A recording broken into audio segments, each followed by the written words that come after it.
What's up, everybody? Let me see if I can hold the camera still. I got bugs crawling on me. I got stuff going on. Hashtag homeless. It's day 28. 28. That's like 4 weeks. It'll be 4 weeks tomorrow, but when you count the first day as day one, it messes with the math. And so tomorrow morning will be 4 weeks. But whatever. It's day 28. Good job interview today. I always try to just do whatever I can do to prepare as much as possible for these interviews, and I definitely over-prepared for it. But there's nothing wrong with being over-prepared. Is better than being under-prepared any day of the week. And it was a nice hour-long conversation. I didn't have to screen share. I didn't have to show any of my work because this person had done her homework and had looked at all of my work samples. And so we had a nice hour-long conversation talking about the job, talking about our experiences, and talking about the company, the expectations, and all that kind of stuff. And it was very straightforward, and it was a really good interview. There's no guarantees in life. There's no guarantees that I have a good, strong feeling that I'm going to get to the next round, but there's going to be at least 2 more interviews before this process wraps up. And that's just, with some of these jobs, that's how it goes. And then I could still get to the finish line and watch everything fall apart for reasons we all know. And so I'm, not going to worry about tomorrow. I'm going to worry about today. You can see I got a nice collared shirt, and because I had an interview yesterday at a store, and there was Target next door. So I went to Target, and I was looking for some shirts that I could basically crumple up into a ball if I have to shove it into a bag. But when I pull it out of the bag, it's not going to look wrinkled. This shirt does not need to be ironed. I had it crumpled up in a ball for the whole afternoon, and when I pulled it out of the bag, it looked brand new. So that's, you got to think creatively when you're in these situations. And everything went smooth. Yesterday when I was buying my shirt, this really good looking girl came up and started flirting with me. She works there,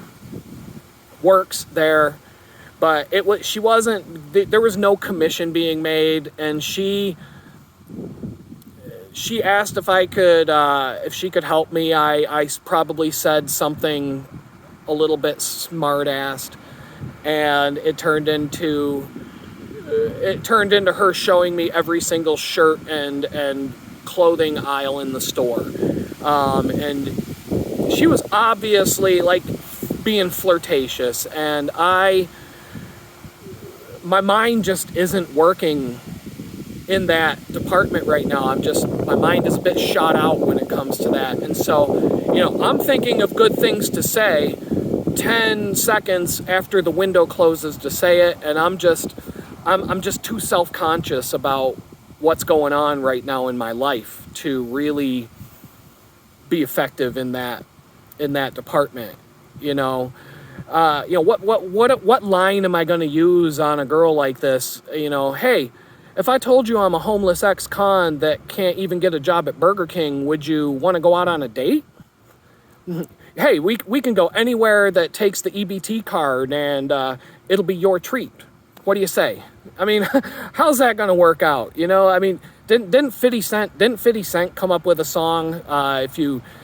If I'm flipping burgers at Burger King, would you still love me? Like, girl, I seem to love me now, but if I was down and out, would you still have love for me? No, she won't.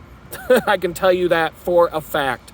No, she Yeah, Fitty, you didn't have to go and sing that whole song. You could have just given me a call. You could have just asked me how that's going to go. No, if you're flipping burgers at Burger King, if you are no longer getting rap album deals, she's going to leave you. She's done. She's going to walk away.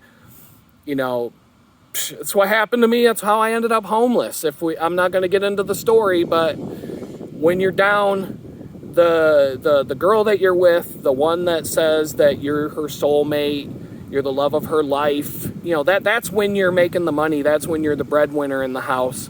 But when you have a problem, when you fall, when you're down and out, when you're flipping burgers at Burger King, or you can't even get a job doing that, she's walking to the nearest trash can, dropping you off in the bucket, and walking off into the sunset. And believe me, kids, this is not the first time I've fallen off the bull at the rodeo. The women, you could be in the best relationship, and as soon as something happens that makes it look like, oh, he's not going to be able to make the money anymore, I'm out. See ya. That's why you see women,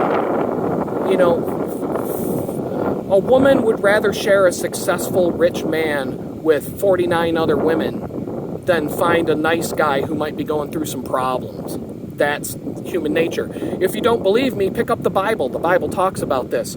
King David, Solomon, they had a harem. These kings of Jerusalem had a stable, like a stable where you keep your horses, for women. They had 500 concubines. Wait, I mean, that's more than one for every day of the year. And these women are fine with sharing King David with 499 other women, as long as she gets one day every year and a half to sleep in the king's bed.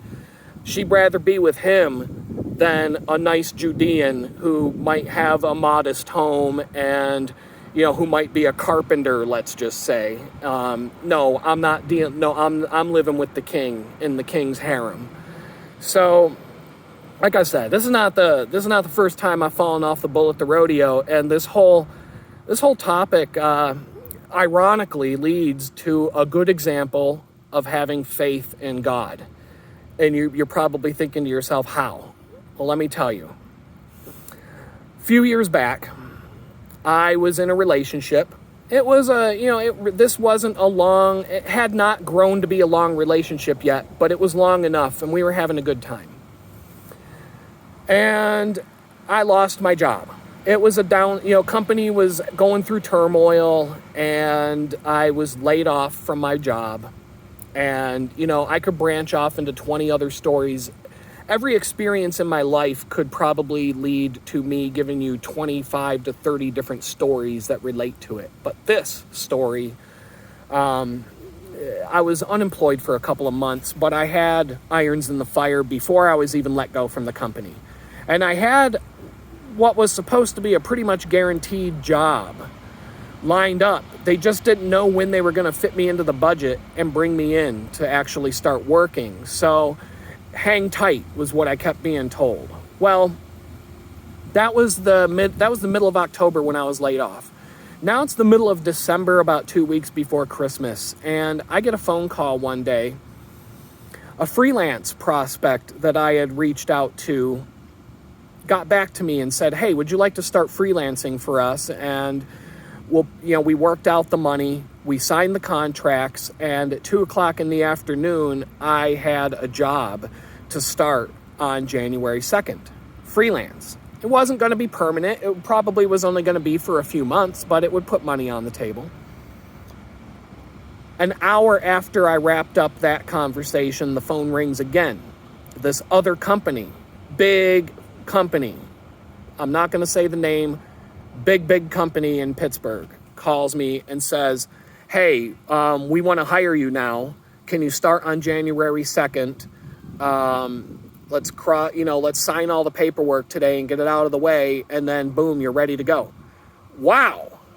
All of a sudden, I've got 2 jobs starting on January 2nd, and I was able to finagle my way into it to where I could work the day job, 8 hours a day, and then I could jump on to meetings and do the freelance work outside of that. And everybody was cool with it. You know, the freelance client was like, congratulations, glad you got that job. We'll work around your schedule to make this work. We want to work with you. So great, this is awesome. So I start the new corporate job, and I'm telling you, on the very first day, I came home shaking my head. Oh, no, this is not good. I just went into a toxic work environment, and it was bad on the first day. And it just kept getting worse. But I was making a ton of money. And so, but money is not everything. And it just kept getting worse. The environment was just going down. It started out bad and just kept getting worse, day after day after day. And I tried to tough it out. But about a month into this job, I was telling the girlfriend, hey, I'm gonna have to resign. I'm gonna have to quit this job. Hopefully the freelance works out and I can stick with that for a little bit. But this job is not working out. It's bad news. And it's a rotten environment. I don't want to waste time on the video here getting into exactly what was wrong, but it was a very cutthroat corporate environment, a lot of mean-spirited people trying to sabotage your work, very rigid bureaucracy. My computer was locked down to the point where I couldn't do my job. I could not even set the clock on my MacBook to the correct time because I was so locked out of my computer that I couldn't even do that. I could not drag an application icon to the dock so I could launch my application from the dock at the bottom of the screen. They had a corporate dock that everybody in the company had to have if they had a MacBook. They wouldn't even let you change the dock to the applications you actually use. I mean, it was ridiculously bad. Anytime I needed something done from IT, 4 weeks. For a task that should take somebody 15 minutes to do, I would wait 4 weeks to get that done. It was bad, and the IT people were very rude, condescending. They were downright mean, and it was just, this was a bad environment. No amount of money was going to be worth this to put up with this. So God himself was telling me, you need to leave this company, and he was giving me one sign after the next. Every time I would make progress trying to find a different job that would just completely fall apart. And God just kept telling me, through the signs and wonders that he puts in front of me every day, he put this on my heart. He said, I am not going to help you with what you need until you trust me and you take this leap of faith and you believe that I'm going to catch you. I am asking you to jump off that cliff, and I am not going to do a thing for you until you make that jump. But believe me, when you jump off that cliff, I'm going to be late. I'm going to be right there to catch you. You're just going to have to trust me.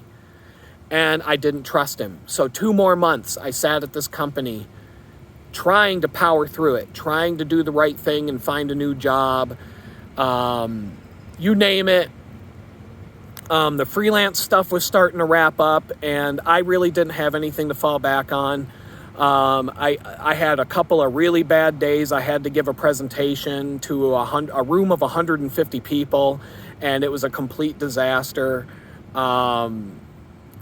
It was bad, and that disaster wasn't my fault. It was because it was a day-long thing of TED Talks that people were giving all day, and they kept pushing me to the end. And then they pushed me to the very last presenter of the day, and everybody in the room just wanted to go home because they were sick of being there. And so I got the stink eye and the anger treatment from 150 people that were angry that they couldn't go home yet.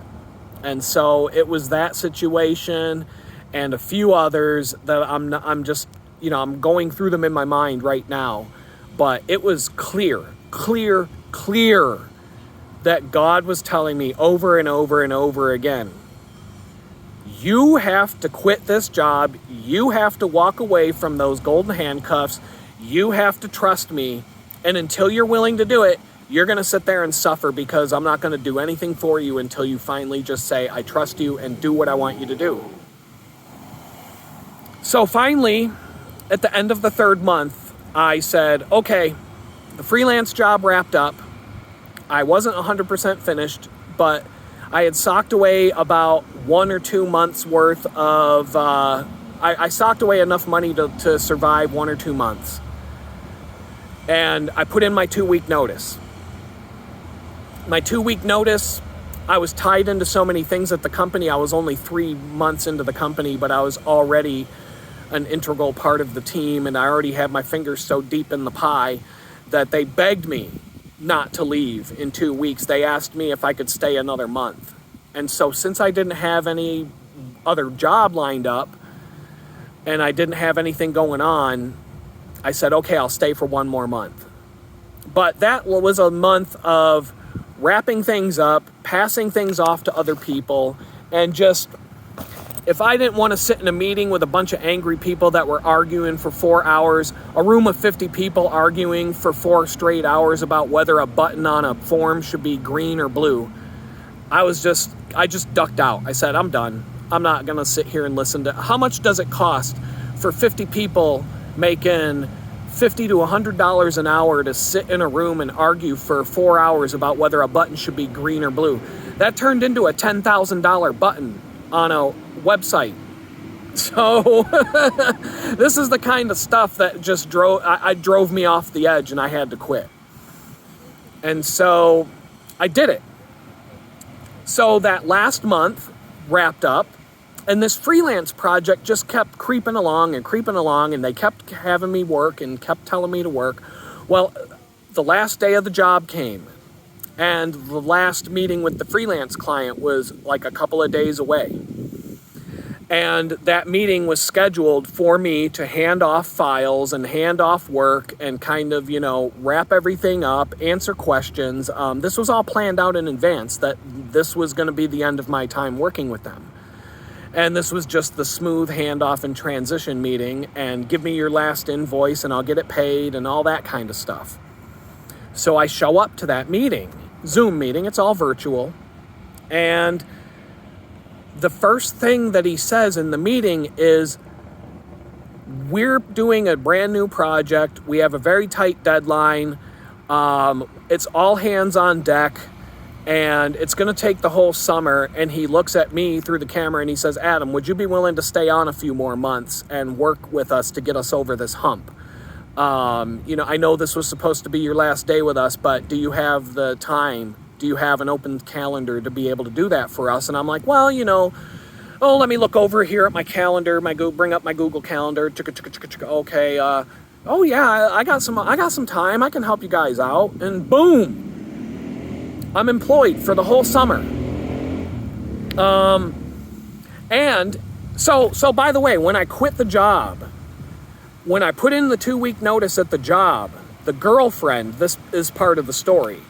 The girlfriend, she got mad and she dumped me on the spot. She was like, I can't believe you're so reckless. I can't believe you would put your family in that situation by just recklessly quitting a job and walking away from that situation.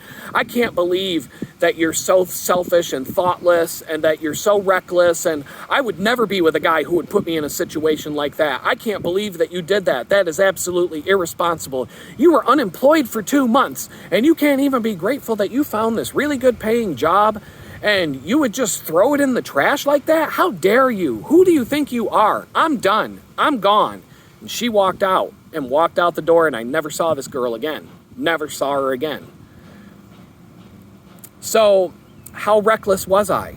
Well, because I did what God told me to do, all of a sudden, I show up to the last meeting at the freelance client, and the freelance client says, hey, we want you to work for us for another 3 months. So, it's the beginning of summer. My son just got done with the last day of school, and now I have a freelance job for the whole summer. And I get to choose my own hours. I'm making just as much money from this freelance job as I was making at the job. Except for I get to spend every day with my son. I'm taking my son to the park. We're going swimming 3-4 days a week. We're going hiking. We're going on bicycle rides together. My son spent 3 months at my house just hanging out with me for the whole summer. And we're doing all kinds of fun stuff. And then after dinner, I go out to the office and I'm working. Maybe until about 11, 12 o'clock at night. But I'm doing my job and I'm doing whatever I want and I'm still paid. Yeah, that was a real reckless and really irresponsible and really bad decision that I made to quit that job. And then I had put in resumes while I was still at the job, looking for a new job. And like I was saying in some of these other videos, sometimes you plant a seed and 3 months later that seed sprouts and starts to grow. And so here it's August. No, it's July. It's the middle of July. And this company sends me an email saying, hey, you sent us your resume way back in April. And we're just getting around to talking to people. We'd like you to come down for an open house to talk. And we just want to get to know you. We don't want you to dress up. Don't you dare come down here wearing a suit. We're going to have all kinds of beer and food, and we're going to have, music, and it's basically going to be a happy hour, and we'd like you to come down and meet us. So I'm like, well, that doesn't sound like a bad idea. I get in the car, I go.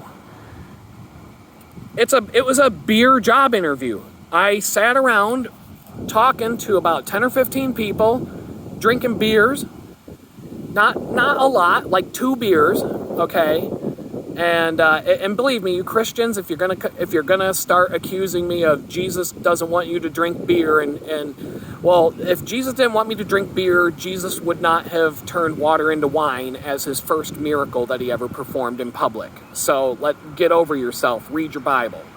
Jesus doesn't want me to get drunk and act a fool, but he doesn't care if I have a couple beers, okay? Jesus turned water into wine. If Jesus didn't want me to drink a beer, he would have turned the wine into water as his first miracle. So let's just get that straight. But it was a beer job interview. I went down. I ate food. They had a catered spread.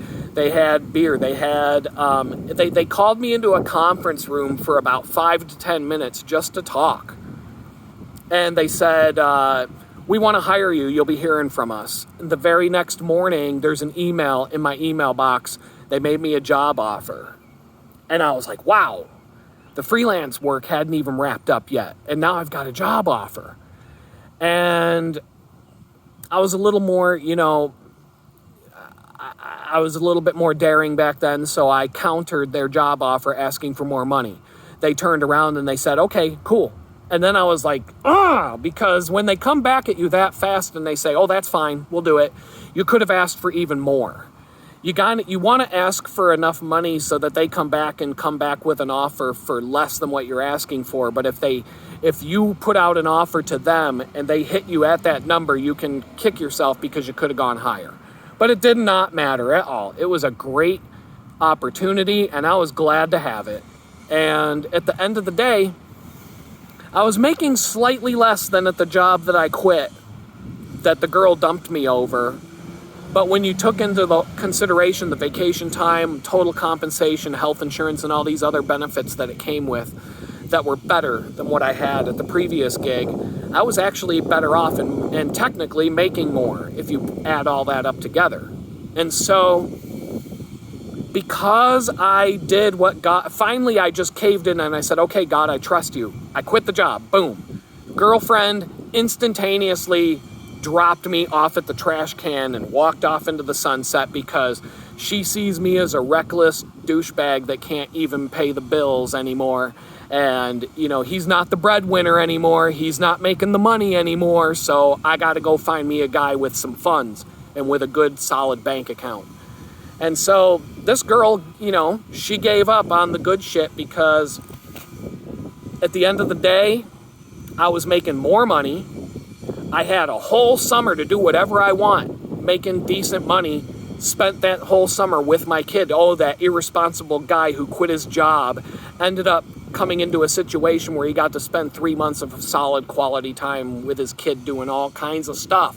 I have absolutely no regrets, 0 regrets walking away from a toxic job like that and walking into not only a great freelance opportunity, but when that wrapped up, I started working for a company that was just awesome. They were a friendly, funny, good group of people, all of them really solid professionals, and we got along great, and it was a great job. This could not have worked out any better, and it was all because I trusted God, and God just sat there and waited for me. He just sat there and waited for me. He's like, trust me, dude, trust me. But if you're not going to trust me, I'm not doing anything. I'm just going to sit here and wait until you get your head out of your butt and you trust me. And the signs were everywhere. Every time I would pray before going into that toxic job, I would pray, God, can you please give me a sign what to do? Can you please help me, etc., etc. I'd get to within 2 hours of being at work, there would be a sign, and it was just another blunt, in-your-face sign of you need to pack your stuff and go like God's telling you to do. And here He's telling me again and again and again and again and again and again and again and again. And I was too scared to jump and have that trust. It was like that movie where Indiana Jones had to walk across that chasm, and he had to take that first step. And you look down and there's like 1,000-foot drop, but then you take a step and it was just an optical illusion, and there's a bridge there the whole time waiting for him, and he could just, all you had to do was walk across the bridge, but it wasn't there. That was like I think that's the third Indiana Jones movie. The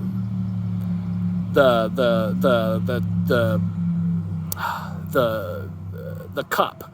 The cup from the Last Supper, or whatever. It's the Holy Grail. The Holy Grail. I don't like Indiana Jones. They ruined that over the years. So, but it was like that. It was like that scene in the movie. I had to take that first step, and all I could see was a 1,000-foot drop in front of me. I took that step, and oh, look at that! There's a whole bridge here waiting for me, and all I got to do is walk across. This is great. And so, everything worked out, all because I trusted God. And so, I went through the same thing in this situation. I came home from prison to a toxic situation, and before I knew it, I was out the door trying to scrape together a roof over my head at a homeless shelter. And when I come back from this, somebody's going to have regrets that, should have just stuck around, because look how wildly successful this guy turned out in the end, even though he went through a trial. I could have been a part of that, but instead, I walked away. And so that's going to happen. And because I've seen it happen before. It's a pattern. It's something I've seen, not just from me, but from other people I know. The girl's not going to stick around if you fall. But when you come back up, you're going to meet someone better. So we'll just leave it at that. Talk to you tomorrow.